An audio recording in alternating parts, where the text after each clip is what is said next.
AI y Fair Use. Una discusión en derecho comparado. Augusto Pereira, socio de Augusto Pereira PA, Estados Unidos. Mladen Bukmir, socio fundador de Bukmir & Associates, LLC, Croacia.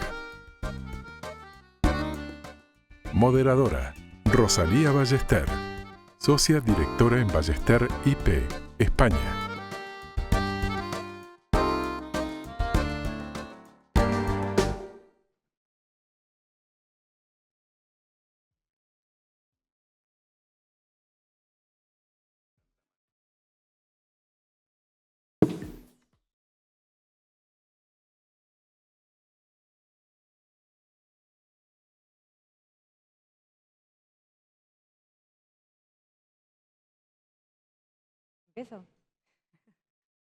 Muy buenos días a todos y bienvenidos a este panel sobre inteligencia artificial y copyright en el derecho comparado de Estados Unidos y de Europa. Gracias por acompañarnos y gracias también a nuestros panelistas, Augusto y Mladen. Antes de comenzar, quería agradecer sinceramente a SIPI por invitarme a moderar este panel y componentes de tanto prestigio. Durante estos días hemos estado hablando de marcas, como marcas contrarias al orden público y a las buenas costumbres, de temas de innovación y cómo protegerla a través del sistema PCT. Y hoy le toca el turno a las nuevas tecnologías y, en concreto, a cómo la inteligencia artificial está transformando el mundo del copyright. Este panel me resulta especialmente motivador por dos razones. Primero, porque es un tema de máxima actualidad. Mi propia hija está haciendo su trabajo de final de carrera sobre el impacto de la minería de datos en el copyright. Y segundo, porque como abogada y agente de la propiedad industrial española, con más de 25 años de experiencia, parto de dos certezas. Por un lado, que la IA ha revolucionado la forma de crear contenidos, especialmente en los 2 últimos años, ya que hemos entrado en la cuarta era del desarrollo de la inteligencia artificial. Y por otro, que aún no tenemos del todo claro qué pasa con los contenidos que se usaron para entrenar esas IAs. Bien, antes de comenzar, les cuento cómo vamos a desarrollar esta mesa de debate. En primer lugar, intervendrá Augusto Pereira, que nos explicará la vertiente norteamericana del tema, y posteriormente Mladen Bukmir, que nos introducirá en la visión europea de este asunto. Les recuerdo que la ponencia de Mladen va a ser en inglés. Si prefieren seguirla en español, tienen auriculares de traducción. Al final de ambas exposiciones tendremos unos 15 minutos para preguntas y debate. Así que, si les parece, comenzamos. Augusto, antes de nada quería felicitarte. Sé que el pasado septiembre celebraste 10 años como abogado en Florida. Y los que nos dedicamos a esta profesión sabemos que comenzar y consolidarse en una tierra nueva siempre es complicado. Así que enhorabuena. Augusto es abogado especializado en propiedad intelectual y fundador de su propia firma en Miami. Inició su carrera en la Oficina Cubana de la Propiedad Industrial. Es miembro activo del Colegio de Abogados de Florida y está admitido para ejercer ante los tribunales federales y la Corte Suprema de Estados Unidos. Además, cuenta con 2 títulos Juris Doctor por la Universidad de La Habana y por la Shepherd Broad College of Law. Augusto es miembro activo de organizaciones como ABA, INTA, ASIPI y ha ocupado cargos de liderazgo en asociaciones como la Cuban American Bar Association y la South Miami Kendall Bar Association. Augusto, te cedo la palabra.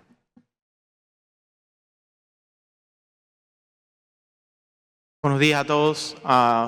Siendo el español mi lengua materna, voy a conducir la presentación en español. Gracias. En tema de Estados Unidos, existe en el tema del Fair Use bastante legislación al respecto. La ley de derecho de autor comprende muchos de los elementos que vamos a discutir ahora. Y vamos además de no tan solo a limitarnos a hablar de la ley, sino a ejemplos ilustratorios de determinados casos recientes. En Estados Unidos existe tanta jurisprudencia en esta área que estos elementos modernos que se están pasando como la IA se están analizando bajo esta lupa No es que haya que legislar para poder analizar esto. Generalmente, cuando se trata de los modelos de IA, estamos hablando de volumen alto de data. Significa que para entrenar los modelos se le tiene que suministrar la data que va a usar para generar el output, para generar los resultados cuando se interactúa con ella. Al tener acceso a esa data es importante porque de lo contrario no puede generarse. Y la pregunta es, esa data que se le suministra, ¿de dónde viene? ¿Tienes los derechos? ¿Has adquirido los derechos? Y en Estados Unidos es muy común que la tecnología avance y después se legisla, o las compañías dicen, métele mano y después nos preocupamos legalmente de las consecuencias. Y es lo que ha estado pasando desde que se creó este sistema de la IA y el entrenamiento, que es esencial. Sin ese entrenamiento, la IA no puede existir. Generalmente, cuando se trata del principio de Fair Use en Estados Unidos, tenemos que determinar que hay determinadas regulaciones. La ley federal, el tema de la ley federal regula todo en Estados Unidos, que establece las pautas cuando se debe hacer un análisis de qué se considera First Use, el por qué y las bases cuando los jueces tienen que analizar un caso de los que vamos a discutir recientemente. Estas son las bases. Las claves son muy importantes para determinar las condiciones. Una de las condiciones es que si la cantidad de obra que se usó. En Estados Unidos no es obligatorio tener protegida la obra para reclamar un derecho de autor, pero si la tienes protegida antes de que pase la violación, tus derechos aumentan. Significa que si tienes protegida la obra, tú puedes pedir daños mínimos establecidos por la ley. La violación empieza en $750 hasta $150,000 por violación. Así que cada vez que se copia una obra y está protegida bajo derecho de autor, califica para esto. Puedes pedir daños y perjuicios y costos y honorarios.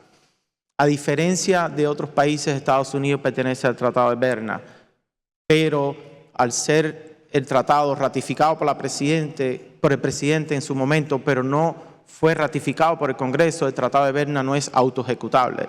Significa que si su obra está protegida en su país, para poder ejercer ese derecho en las Cortes Federales de Estados Unidos, tiene que estar esa obra protegida también a nivel federal en la Oficina de Derecho de Autor. Y la Corte Suprema tomó una decisión desde 2018 que tiene que estar concedido el derecho. No puedes tener una solicitud pendiente de derecho de autor. Entonces, los factores ahí están pendientes en la pantalla. Tienen el propósito y el carácter del uso informático, la naturalización de la obra protegida, si está protegida o no, y la cantidad sustancial. Estamos hablando que este elemento de la cantidad ha sido muy importante en muchos de los casos que vamos a discutir, porque no se trata de que tengas que tener 100 páginas de un libro copiado. Puedes copiar una página, puedes tener un código de elementos muy importante. Es decir, que la cantidad depende del uso que se le da. Generalmente, y ahora vamos a entrar en los casos específicos, muchas veces los jueces, como se están enfrentando a elementos novedosos de tecnología, tienen que ir a buscar esas reglas, esos casos anteriores y aplicarlos a este nuevo avance. En Estados Unidos no se legisla hasta que no haya una decisión de la Corte Suprema y el Congreso para que se ponga de acuerdo en un elemento es difícil. Por lo tanto, las decisiones de los jueces determinan muchas veces las pautas de los casos. En el primer caso que vamos a discutir se trata del caso de Meta, Facebook. Ellos crearon una plataforma y usaron en este particular caso determinadas obras para alimentar esa base de datos para poder entrenarla. En el caso particular, 600 copias de libros que los demandados indicaron que esos libros estaban protegidos por el derecho de autor. Meta usó esos 600 libros para crear como una copia de la librería para entrenar su sistema Llama para poder entrenarlo. El caso se determinó en el sentido de que Meta pudo demostrar de que aun cuando copió los libros, la violación del derecho de autor en Estados Unidos es strict liability. Significa que es muy poco probable que tú puedas justificar el first use. Es muy difícil. Por lo tanto, la violación pasó. Tú lo que puedes justificar de que la violación, por este caso, aplica el first use. Y en este caso, Meta pudo demostrar de que aun cuando ellos copiaron los libros, el output no reproducía los libros. Solamente los libros se usaron para entrenar el sistema para que pudiera generar su propia,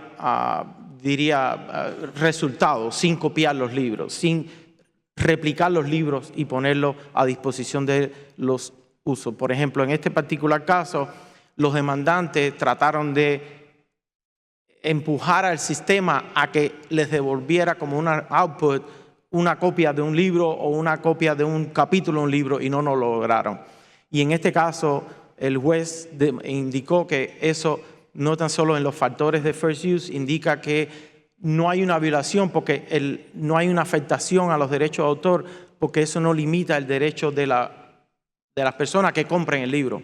Porque técnicamente el uso que se le dio es como para entrenar al sistema, pero no genera una copia del libro, no genera una copia. En este caso, la decisión fue a favor de Meta.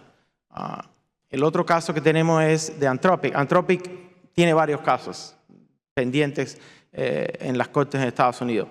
En este caso, en el caso de Bars específicamente, ellos son una compañía de software. Anthropic es una compañía de software y usó millones y millones, no 600 como Meta, millones y millones de libros pirateados.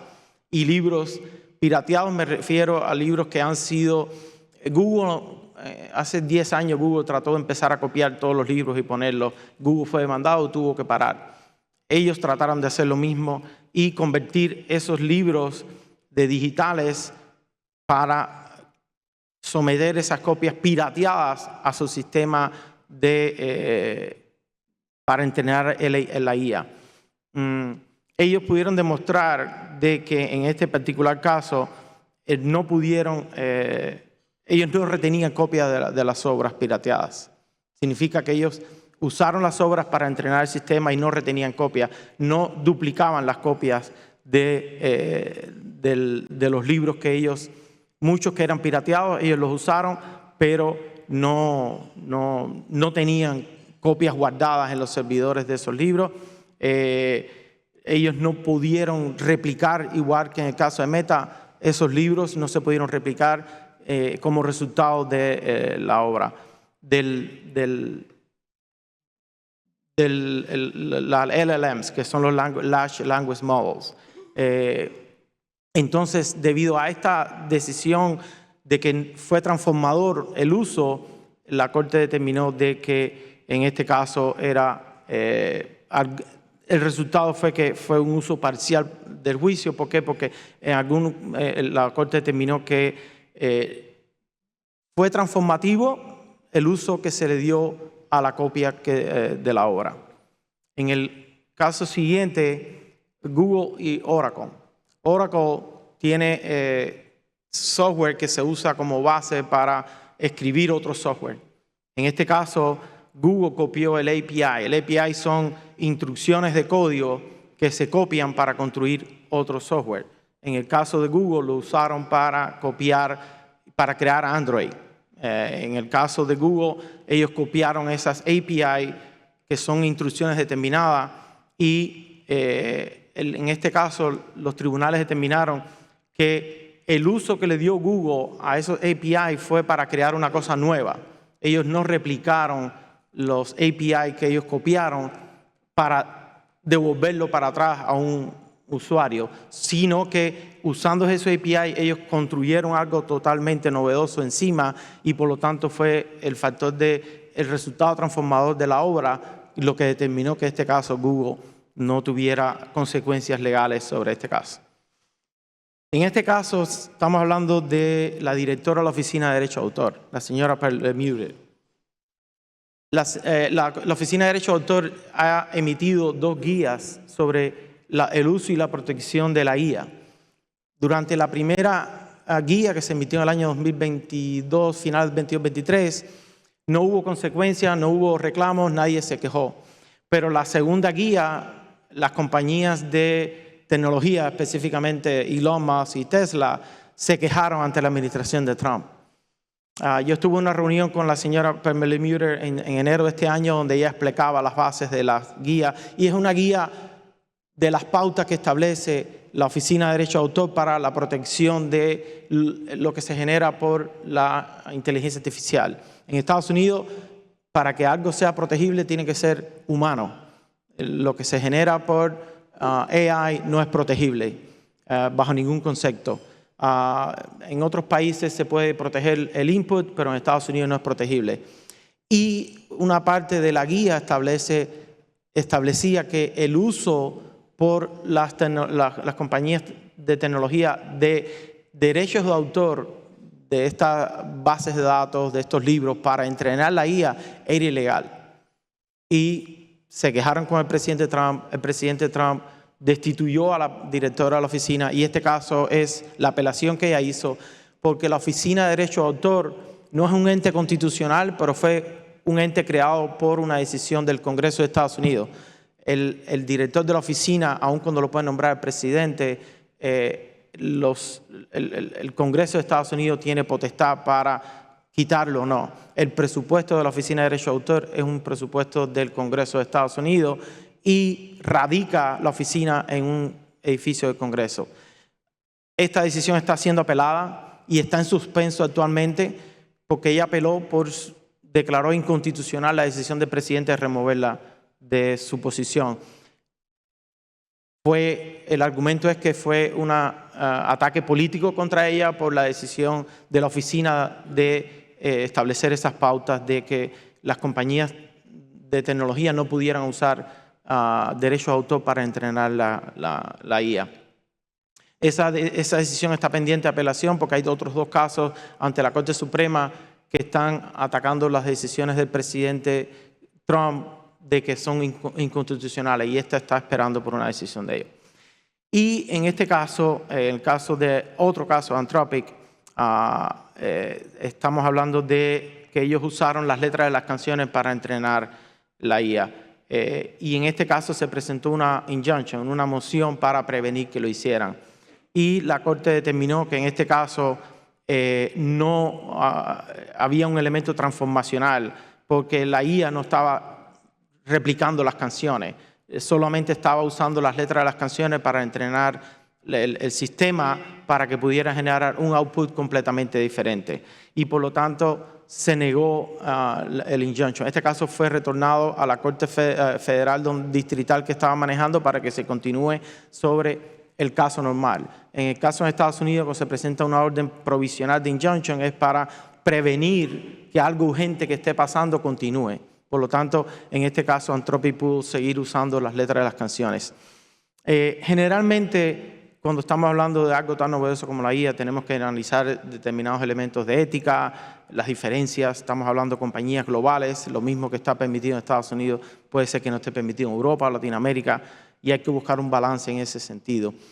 Hay otro caso que no me dio tiempo a ponerlo aquí porque se llegó a un acuerdo extrajudicial de Warner Music con una plataforma IA donde ellos acordaron extrajudicialmente desestimar el caso a cambio de que la plataforma IA pague por el uso de las canciones.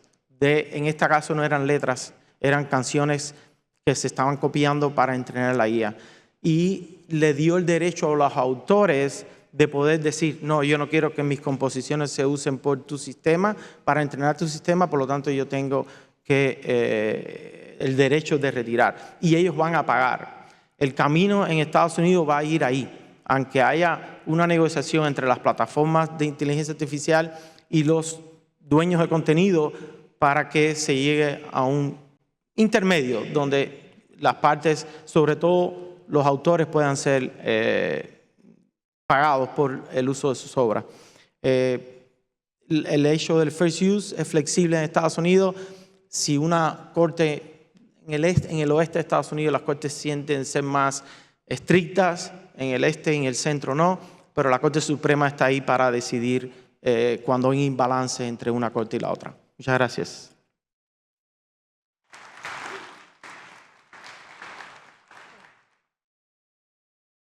Muchas gracias, Augusto. Nos has dado una visión muy clara y concreta de cómo se aborda esta cuestión en Estados Unidos y los desafíos que se plantean allí para equilibrar la innovación y los derechos. Vamos ahora con nuestro segundo panelista para saber qué ocurre en Europa. Mladen, muchas gracias por estar aquí. Es un placer tenerte y hemos felicitado a Augusto, por lo tanto tenemos que felicitarte también a ti por tus 35 años en tu firma y todo lo que ello implica. Así que enhorabuena por ello. Voy a intentar resumirles el currículum de Mladen, aunque la verdad que ha sido bastante complicado por su exitosa carrera profesional. Mladen es abogado especializado en propiedad intelectual y en 1991 fundó su propia firma. Se graduó en Derecho por la Universidad de Zagreb y obtuvo un máster en propiedad intelectual en la Franklin Pierce. Es agente de patentes y marcas ante la oficina croata, la WIPO y la EPO. Es mediador certificado por el IMI y conciliador del CIADE. Ha actuado como árbitro en varias instituciones y cuenta con más de 20 años de experiencia en mediación. Ha trabajado en firmas internacionales y colaborado con organismos como UNIDO, la OMPI, la Comisión Europea y el Banco Mundial. Fue presidente de la ECTA entre 2022 y 2024 y miembro de su Consejo de Supervisión y ha ocupado cargos en la INTA y otras asociaciones. Y en 2020 fue galardonado con el premio del presidente de la INTA. Mladen, te cedo la palabra. Muchas gracias, Rosalía, muy amable. Gracias también por este interesante exposición de problemas de parte de Augusto. Yo quiero solo saludaros, agradecer a los organizadores para invitarme de hablar en eso que es una parte de mi ciudad también. Yo estoy casado con una porteña y me siento ya después de 30 años a casa aquí. Pero voy a hablar en inglés porque voy a hablar también de los conceptos y eso no es tan simple en un idioma que no es mi idioma de trabajo. So, with your permission, I will switch. Con permiso, entonces voy a pasar a hablar en inglés. Una descripción general de lo que vamos a cubrir. En general, yo no enfatizo el hecho de que las opiniones expresadas son personales, pero en este caso, como represento a ECTA acá, debo decir que algunas de mis ideas son un poco polémicas o radicales y como presidente de la asociación yo traté de incluir estas ideas. Verán aquí la relación entre la IA y los derechos de autor. Creo que no alcanza con subrayar esto lo suficiente como abogados. Empezamos a hablar de los casos y nos olvidamos de hablar de los aspectos básicos. Sin embargo, voy a hablar acerca del marco legal de la Unión Europea en forma superficial para que puedan llevarse algunas ideas de lo que sucede allí. Luego voy a hablar en mayor detalle acerca de una regulación futura sobre IA y copyright. Creo que es interesante porque es una situación que va a generar cambios. Voy a hablar un poco acerca de la transparencia y voy a establecer algunas posibilidades de modelos de regulación alternativas. Y por alternativo me refiero alternativo a lo que está ocurriendo ahora en la Unión Europea. Y voy a finalizar hablando acerca de un tema conceptual. ¿Qué es la creatividad? ¿Y cuáles son las limitaciones del copyright propiamente dicho con respecto al nuevo mundo digital? Entonces, comenzamos con la pregunta siguiente. ¿Sabemos si la IA está disminuyendo o reafirmando o simplemente cambiando la creatividad humana de una forma transformadora, que es lo que hacen las tecnologías? Y tenemos esta pregunta subyacente. ¿La IA puede crear todo? Es una pregunta filosófica. ¿Podría ser creativa la IA? Y si empezamos a usar diferentes tecnologías, no solamente LLM, la pregunta también es, ¿cuántos seres humanos crean al mismo nivel que la IA hoy? La producción de los seres humanos es inferior a la producción de IA hoy en día. Y además, en la misma línea, hablamos de fair use y de excepciones aplicadas al entrenamiento de la inteligencia artificial. Creo que Augusto explicó muy bien el hecho de que tenemos algunos problemas. Hay una tensión entre interés público para que se pueda acceder a estas obras y qué hacemos con los autores. Yo personalmente no creo que copyright nos da las respuestas suficientes. El tema de la compensación para los autores también es todo un tema, porque si pasamos estos modelos alternativos que yo voy a mencionar,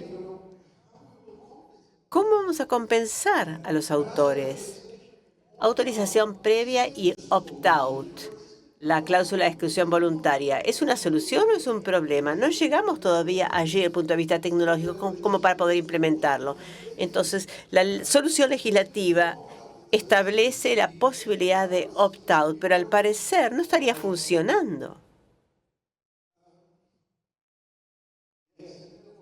Y después, por supuesto, el último punto, la incertidumbre legal con respecto a la titularidad del contenido generado por IA. Augusto también señaló esto muy claramente. En Estados Unidos dice que tiene que ser una creación humana.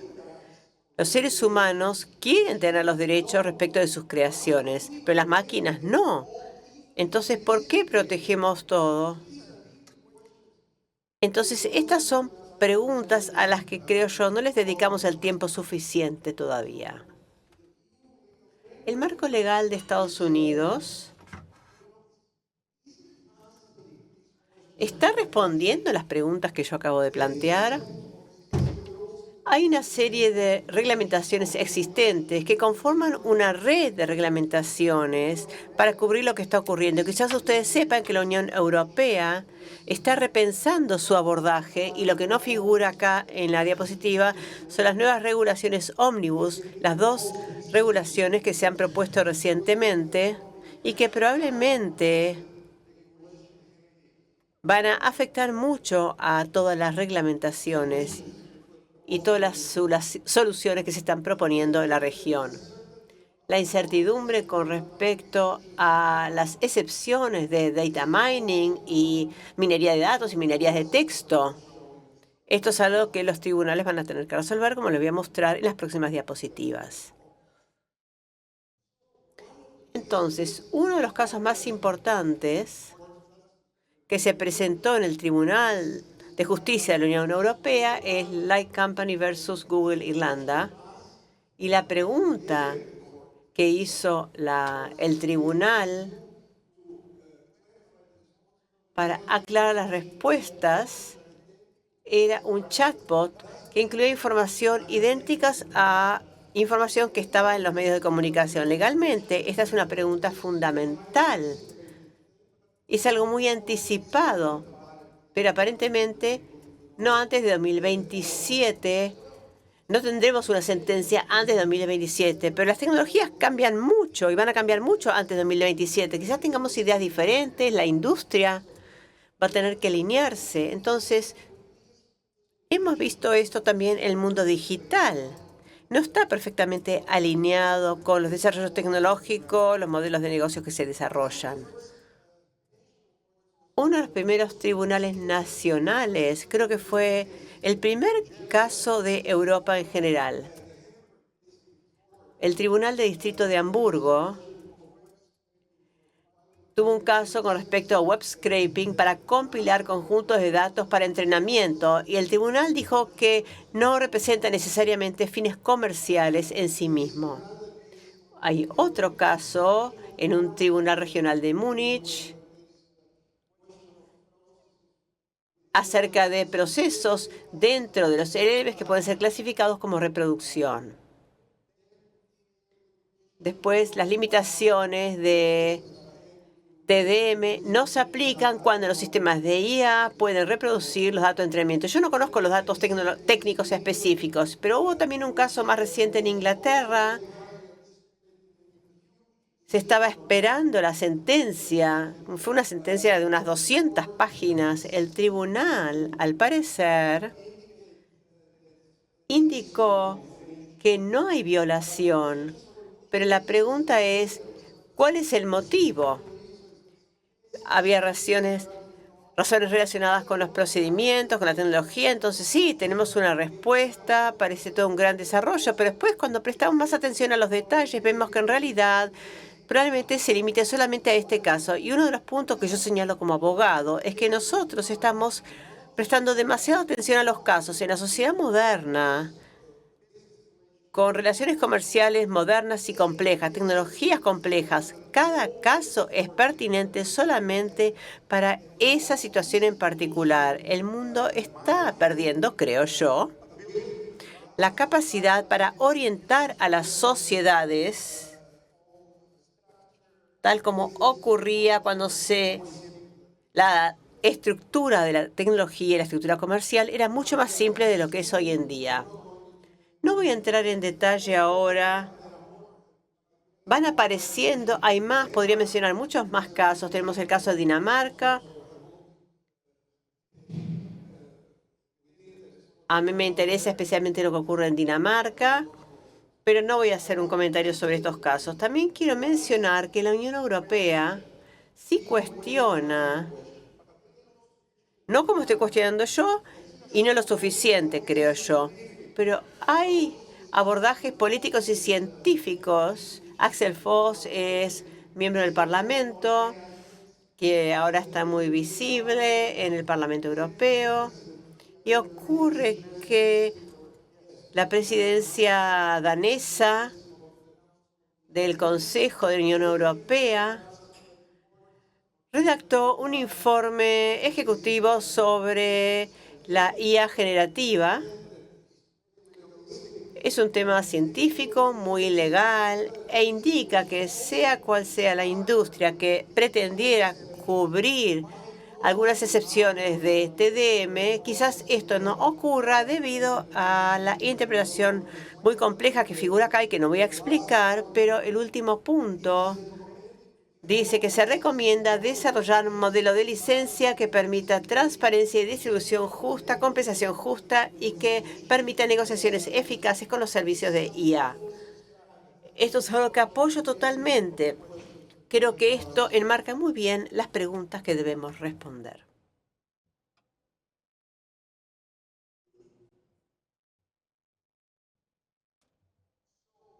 Entonces, esto tampoco es muy pertinente.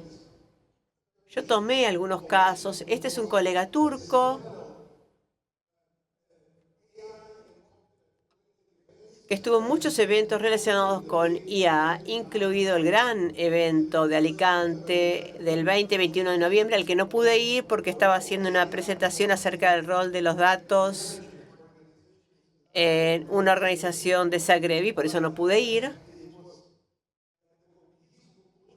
Su conclusión fue que 2026 será un año muy importante para el copyright en la Unión Europea. Entonces hay otras cosas que están ocurriendo. Estuve en Yokohama. Algunos de ustedes también asistieron a esa reunión. Y participé en el comité de trabajo de IA y copyright. Hay una publicación muy importante que surgió a partir de este proceso o que se fue haciendo en paralelo. Pero yo personalmente creo que tiene demasiada seguridad en cuanto que el sistema de copyright va a poder hacer frente a estas nuevas circunstancias que traen las nuevas tecnologías. Entonces, dependen mucho de los derechos exclusivos y yo creo que esto no va a ser tan útil. No soy tan optimista.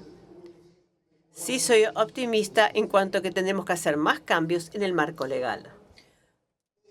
Entonces, tenemos este elemento de interés público que está allí, que se está mencionando en muchos estudios y muchas conversaciones. Tenemos que ir más allá de esto, profundizar un poco más. Las obligaciones de transparencia para los desarrolladores de sistemas de IA. Al parecer, esto no es algo que esté ocurriendo. No hay una respuesta, hay una demanda de los legisladores, de los autores, de las asociaciones de autores, pero al parecer no está generando nada.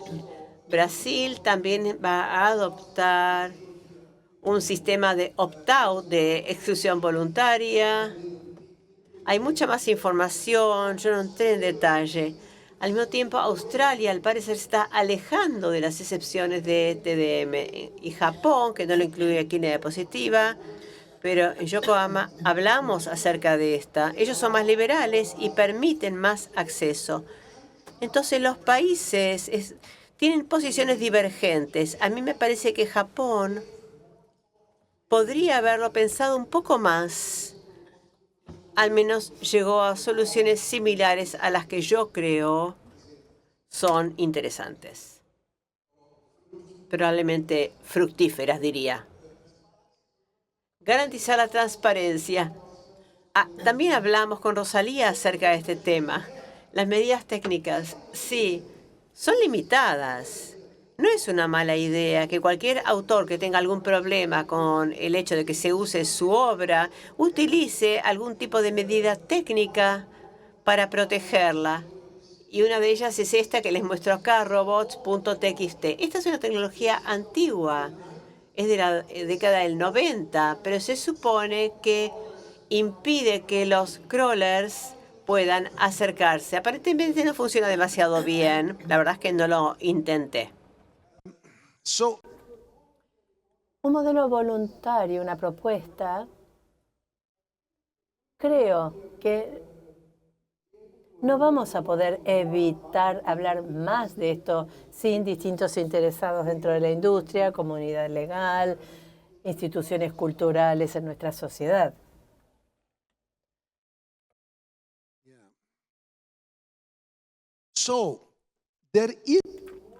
Por lo cual, cada vez se habla más de lo que hace al derecho sui generis. Se habla de esto cuando las cosas digitales comienzan a darse. Estamos hablando del final de la década del 80. Había países como Bulgaria, en esa época, que tenían legislación de protección de derechos medio sui generis. Y esto llegó demasiado lejos, hubo desafíos. Cada vez que uno veía algo nuevo, había más incertidumbre, la comunidad legal trataba de evitarlo, las cosas iban muy rápido, pero necesitamos ir más rápido. Pero creo que en este caso el impacto de la IA es tan profundo que puede valer la pena pensar en esta protección sui generis.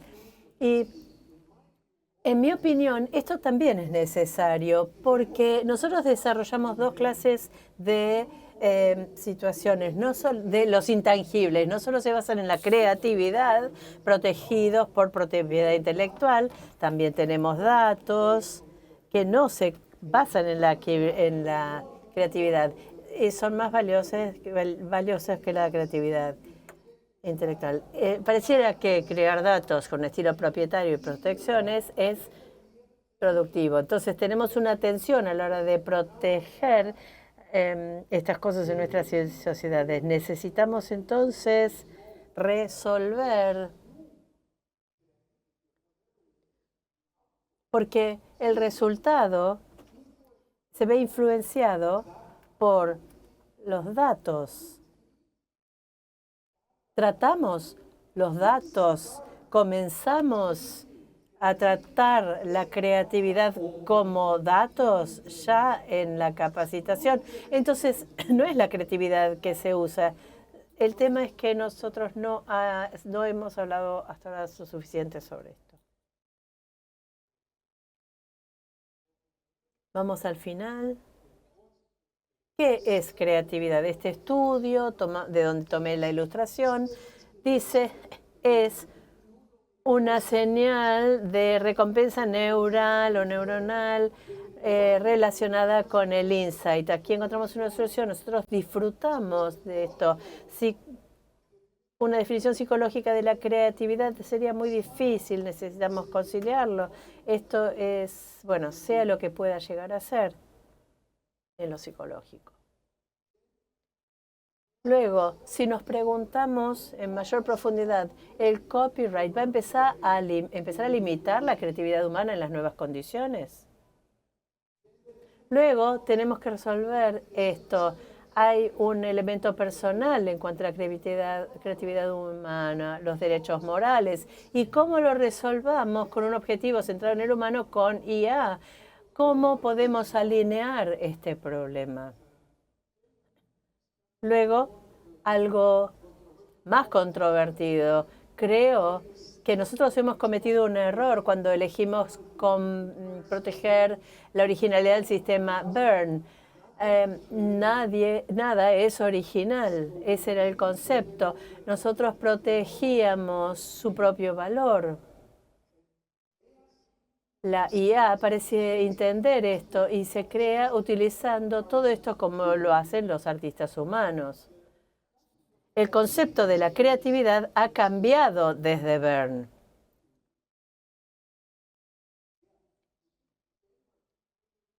Quizá habrán escuchado, Dinamarca introdujo el copyright de protección para el aspecto humano en cuanto para su cara. Entonces, también escuchamos hablar de la protección personal, de personalidad en el panel anterior. El panel anterior abordó el tema de la ley de protección en Tennessee. Vemos que el copyright no es suficiente. Y les voy a explicar por qué y luego cerramos. Esta cita tiene 20 años. No la voy a leer. Se las voy a leer mejor. Porque el cineasta dice, nada es Jim Jarmusch, nada es original. El sello de cualquier dato resuena con la inspiración de combustibles de su imaginación. Lo que hace a películas nuevas, películas, música, libros, pinturas, árboles, botellas de agua, las luces. Todos seleccionamos las cosas a robar que hablen directamente al alma. Si hacemos esto, su trabajo y el robo va a ser auténtico, su tarea va a ser auténtica. La autenticidad es invaluable, invalorable, la originalidad no existe. Y no se molesten en ocultarlo y en cualquier cosa. Lo que Jean-Luc Godard diga no es de dónde tomemos las cosas, sino hacia dónde las llevamos. ¿Quiénes somos como abogados para enseñarles a los artistas acerca de la creatividad? Ellos parecieran ser más conscientes de las bases de la creatividad. Y bueno, entonces, les dije que la idea de la creatividad ha cambiado desde un individuo dotado, romántico, a un concepto más basado en la inspiración y el romanticismo al momento de la Convención de Berne. Hoy tenemos creatividad basada en el conocimiento de un individuo educado. Es bastante diferente. La idea de la creatividad ha cambiado. La ley en la inteligencia artificial va a cambiar muchísimo más. Es por eso que lo menciono. El copyright, el derecho de autor, nunca pasó por este camino con facilidad. El copyright se convirtió en un derecho de propiedad industrial, a diferencia de lo que se estableció o se propuso en la Convención Berne. en la industria de entretenimiento se empezó a usar el copyright y luego en la industria del software en la década del 80, por lo cual en realidad no está cumpliendo con el propósito para lo que lo diseñamos originalmente. No creo que tengamos que atenernos a este sistema que ya no funciona, ya no deberíamos atenernos a esto. La digitalización, ni siquiera abrió esto, hay desafíos que no hemos superado aún, por lo cual, como pueden ver, empiezo a proponer proteger la autenticidad de elementos personales. Creo que el copyright va a fusionarse con la expresión, libertad de expresión y la ley de libre comunicación o de libre expresión. Y esto tiene que ver con la autenticidad. A futuro va a ser legal. El sistema legal no parece proteger muy bien. Como abogados solo vemos tribunales, casos, 100% de la sociedad son impulsadas o administradas por esto. Pero eso es una parte muy pequeña de la sociedad que está dirigida por este sistema, por lo cual podemos descegarnos ante la realidad, destaparnos los ojos ante la realidad. Voy a saltear la idea de lo que yo propongo y con qué probabilidad tenemos esta protección en lo que hace a las plataformas que deban pagar quien esté registrado como autor. Estas son dos preguntas muy grandes que podemos ver, que no vamos a ver en este momento. Muchas gracias por escuchar mis dilemas.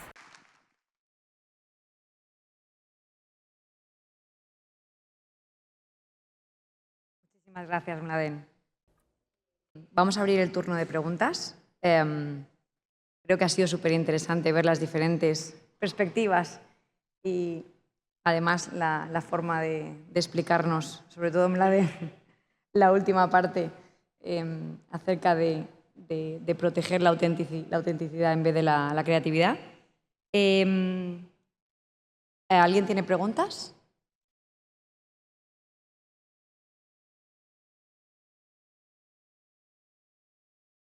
Bien, pues bueno, mientras veo que la gente está un poco tímida, voy a ver si tengo una pregunta para vosotros. Ah, sí, ¿hay por ahí? No veía, perdón. Adelante.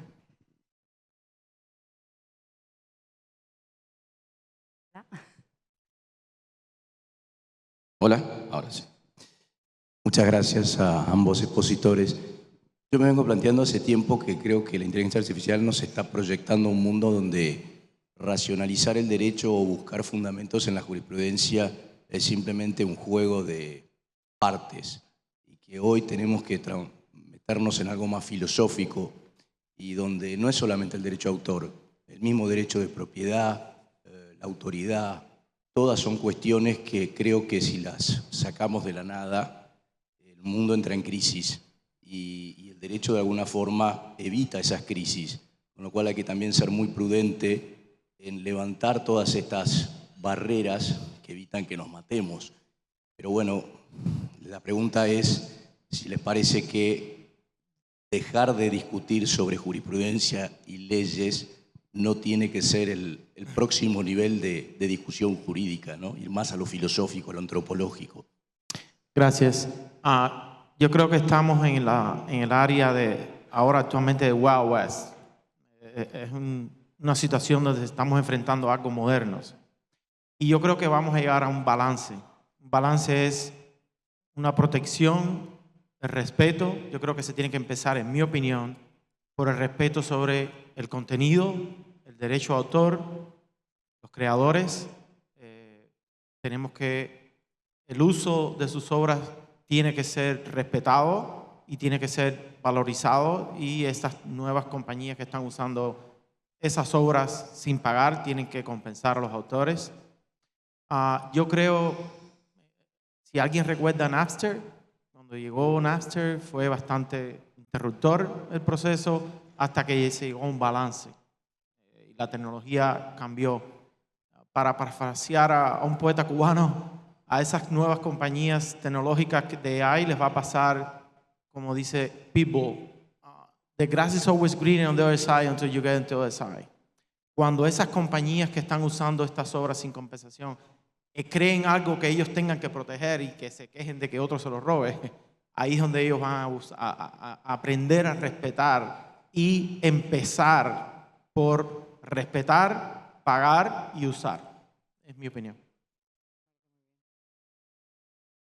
No escuché bien la pregunta. Yo fui crítico de rock muchos años atrás y cuando hay un poquito de eco no entendí qué fue la demanda. Me disculpan.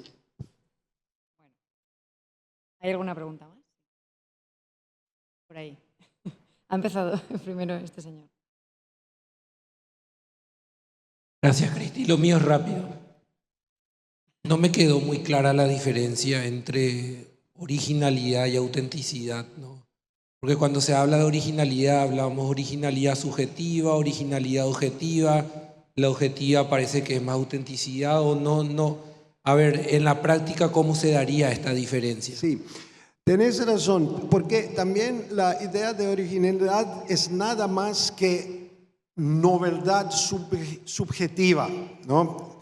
Como opuesto en patentes, novedad objetiva, ¿no? Pero en sentido de creación tiene otro sentido la palabra y se confunde, y los tribunales después de 200 años no salen bien de esto. Nosotros tenemos con propiedad intelectual un problema más amplio. Después de 300 años que pasó, que se introdujo, todavía las sociedades no la entienden. Mira solo los tribunales especializados para propiedad intelectual. Eso te muestra que no hay una integración perfecta de concepto de protección como propiedad de los intangibles. Yo escribí un editorial para Oxford University Journal of Intellectual Property Law and Practice que va a salir en pocos meses. Ya es terminado. Así ya hablo allá de eso. Tenés razón que eso no es tan resuelto, que sí it's overlaps, ¿no? Las dos cosas. Y yo ya hablé con, por ejemplo, mi amigo Luis Schmidt, de Olivares, que estamos classmates de Franklin Pierce, ¿no? Yo hablé exactamente de eso que es tu pregunta. Y te confirmo, es buena pregunta. Yo un poco para como caricatura lo hago, pero hay que cambiar no solo eso, hay que cambiar otro. Pero te confirmo, buena pregunta y vamos a ver cómo resolverla.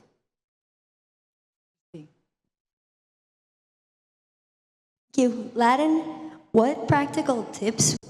¿Qué consejos prácticos les daría a nuestros clientes que son artistas? A los artistas que están en este mundo, que usan la IA, o probablemente sean aquellos cuyas obras están siendo utilizadas.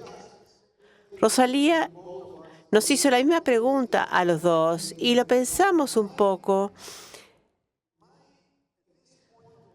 A esta altura de mi carrera profesional, yo tiendo a dar consejos diferentes de los que daba cuando era un abogado joven. Normalmente, hoy en día yo diría, le diré a un artista, mire, estos son sus riesgos, pero usted tiene que seguir su visión. Yo no soy quien debe determinar lo que usted va a hacer. Les muestro cuáles son los riesgos y digo, bueno, hay que enfrentar esos riesgos. En otro contexto, con un estilo más antiguo, yo le decía a la gente, bueno, usted necesita autorización para usar la obra de otras personas. Pero no se preocupe demasiado, escríbales y déles 2 semanas y si no respondan, continúe. Y en caso de que haya algún juicio, usted puede mostrarle esto a los tribunales. Yo le escribí y no me escribió, no es culpa mía. Creo que hay que encontrar formas de reducir los riesgos para nuestros clientes sin ser demasiado estrictos o directivos con respecto a lo que tienen que hacer.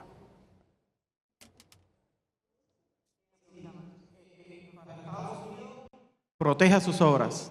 Ese es el primer consejo que le doy a todos los creadores.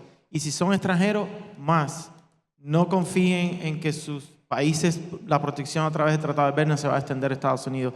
Porque sin protección de derecho de autor, la puerta de las Cortes Federales está cerrada para ustedes. Gracias. Thank you. Por aquí hay una pregunta. Hola, soy Gustavo Sena, aquí de Argentina, y tenía una pregunta para Augusto. No sé si yo entendí mal, quizás malinterpreté lo que dijiste en el sentido de que en Estados Unidos todo lo que surja de la IA no es protegible porque no se trata de una persona humana. La guía establecida y publicada por la Oficina de Derecho de Autor en enero establece que el output no es protegible. Ahora, se está tratando de que eso se modifique para que de los inputs se pudiera tener algún tipo de protección, pero actualmente no hay nada. Y tiene que ser humano. Hace 8 años hubo un fotógrafo que fue a un zoológico, le dio el teléfono a un gorila, el orangután se tomó un selfie y ahí salió PETA. Los derechos del animal, el derecho de autor. La Oficina de Derecho de Autor calificó que tiene que ser humano. Yo en ese momento escribí algo al respecto y dije que así el mono salía de la reserva y mataba a alguien, seguramente el titular de la reserva iba a ser responsable. Entonces, si es responsable por los delitos, es beneficiario por los derechos. Será el fotógrafo o será el dueño de la reserva. Y lo mismo pasa acá. Detrás de todo ahí hay un humano, al menos por ahora. Pero yo sí creo que sí va a cambiar. Tengo entendido que en China el input se puede proteger. Okay. Yo creo que tenemos que ir a un balance en que se tenga que respetar el derecho de los autores, pero también vamos a ir a ese fin. La IA es algo que los creadores están usando, nuestros clientes están usando. En Miami me he encontrado restaurantes con logos bien parecidos. Cuando los veo, eso los creó ChatGPT. Entonces, ese output hay que buscar un balance, pero tiene que haber algo protegible. Actualmente, no. Será bueno ver en el futuro qué ocurre. Para mí es derechos y obligaciones por partes iguales. No tengo derechos, no tengo obligaciones y viceversa. Siempre atrás de la IA hay una persona, al menos como decía antes, por ahora. Sí. ¿Hay una pregunta más?